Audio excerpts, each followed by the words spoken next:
Hi guys, welcome back to another episode of my South Korea series. Today is going to be a day full of walking as we explore some of Seoul's most iconic spots. So first things first, let's fuel up with some breakfast, some Edia coffee before we head out.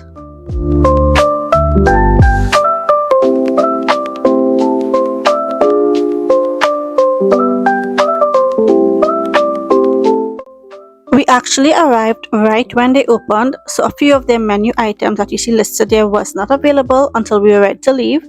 One thing that surprised me was that they do not heat up or microwave their cold food items, which was a bit of a bummer because we were kind of hoping for a warm breakfast before starting our day, but it was still a nice spot to sit down and fuel up before all the walking ahead.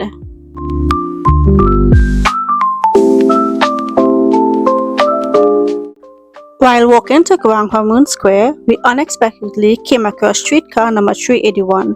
I did not realize until I got home that this was part of the Seoul Museum of History. If I had known, I definitely would have taken some time to check out the inside of the museum. But this streetcar was built in 1930 and it's one of only two original Seoul streetcars that still survive today.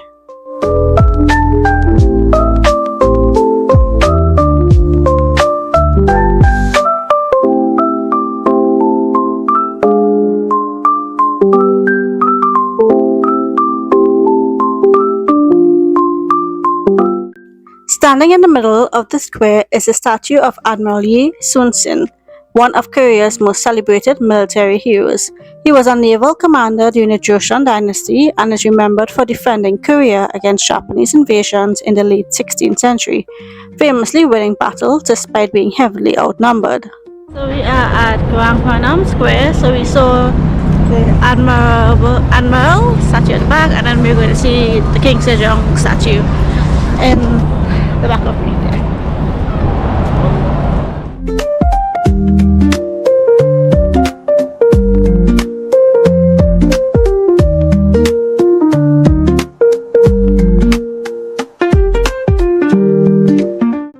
Here we have the statue of King Sejong the Great, one of Korea's most celebrated kings.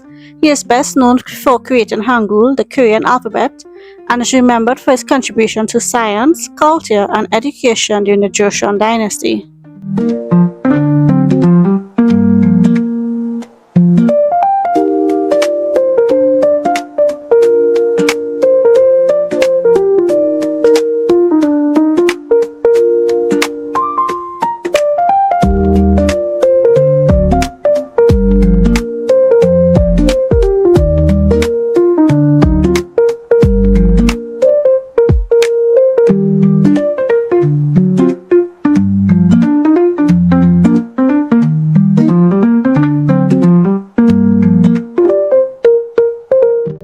Bukchon Hanok Village is one of Seoul's most iconic traditional neighborhoods.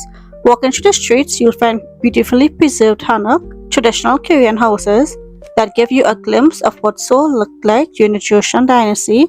Even though it's a popular tourist spot today, it's still a residential area where people live.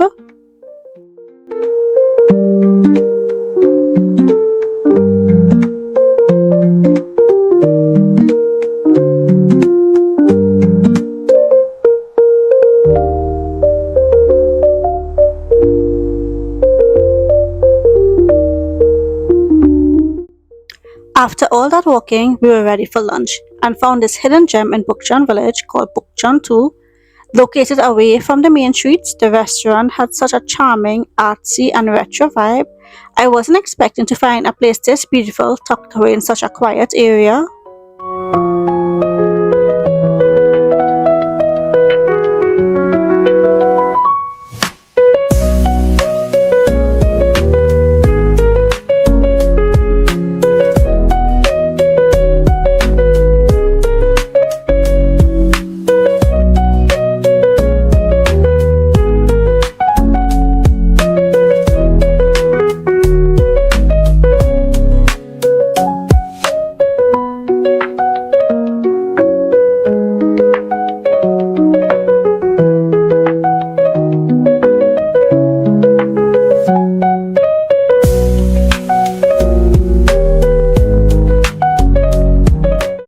Since we weren't looking for anything too heavy, we went with their shrimp salad.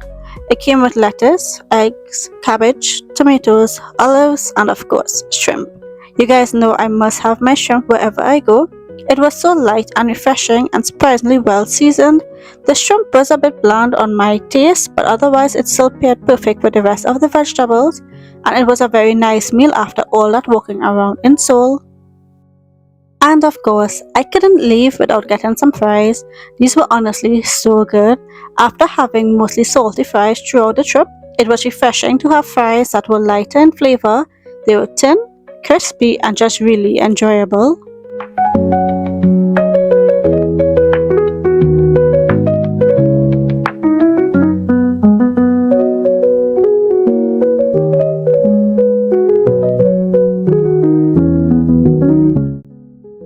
While we missed out on visiting the Seoul Museum of History, we ended up finding another interesting spot near Anguk Station, Jeongduk Public Library. The library is also home to the Seoul Education Museum, which showcases the history of education in Seoul. It was such an unexpected discovery during our walk.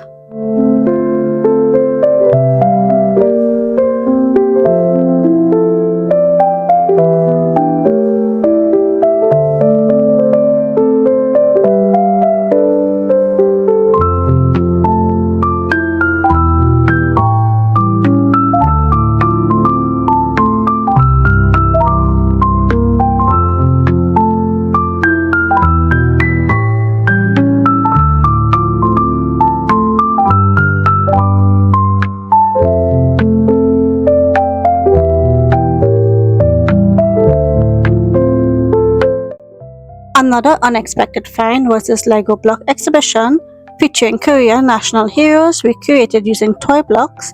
It was such a fun and unique way to bring these historical figures to life.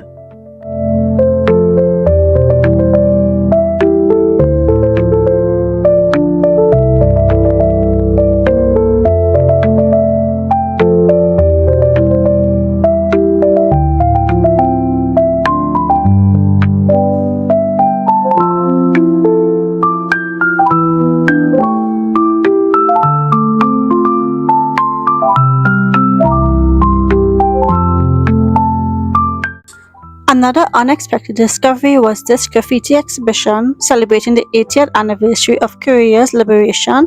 What made it even more unique was that the entire exhibition was set inside a container featuring colorful modern interpretations of Korean independence activists. It was such a creative way to showcase these important figures through art.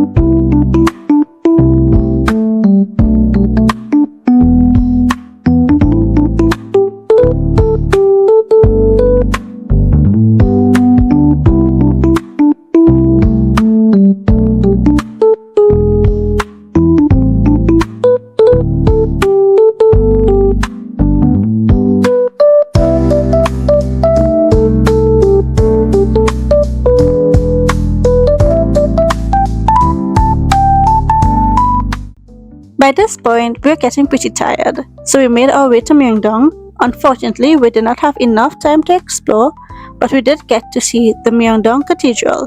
This was completed in 1898. It is Korea's first Gothic-style cathedral and remains one of Seoul's most recognizable landmarks.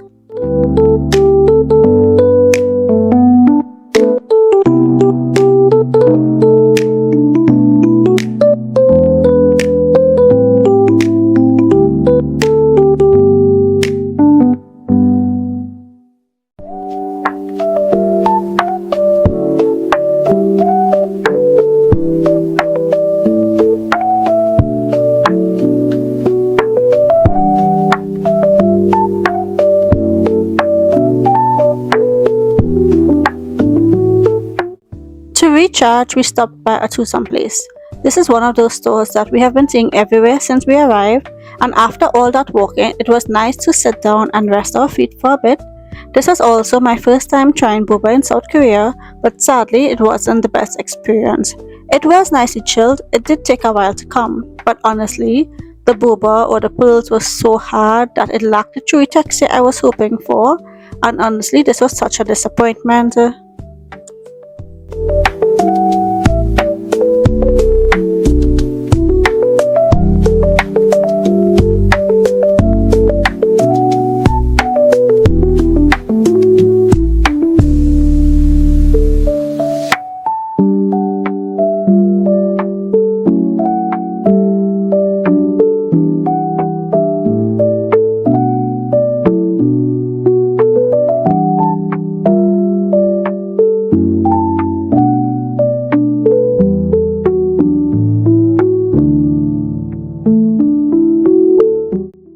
End of our day, we headed to Namdaemun Market with hopes of trying some Korean street food.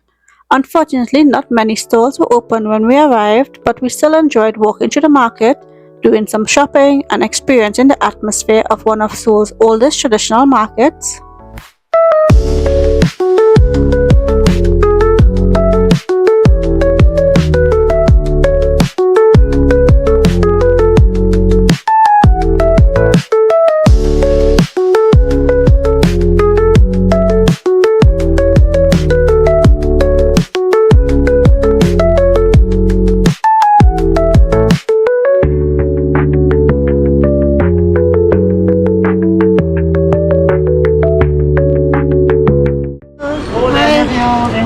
Can I get honey seed? Honey seed, okay, thank you. Yeah, 2001. Okay, I think. Yeah, put value down. Yes. Sorry. Okay, honey seed is very hot. Be careful. That's okay. Thank you so much. 감사합니다. 네. 감사합니다. 네.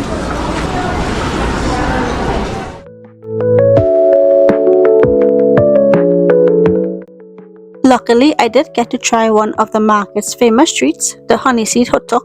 This sweet Korean pancake was filled with honey, seeds, and nuts, and it was a perfect little snack to end off our day. But that's all for today's vlog. Thank you guys so much for watching, and I'll see you in the next video. Be sure to subscribe if you'd like to follow along with the rest of my South Korea series. Bye!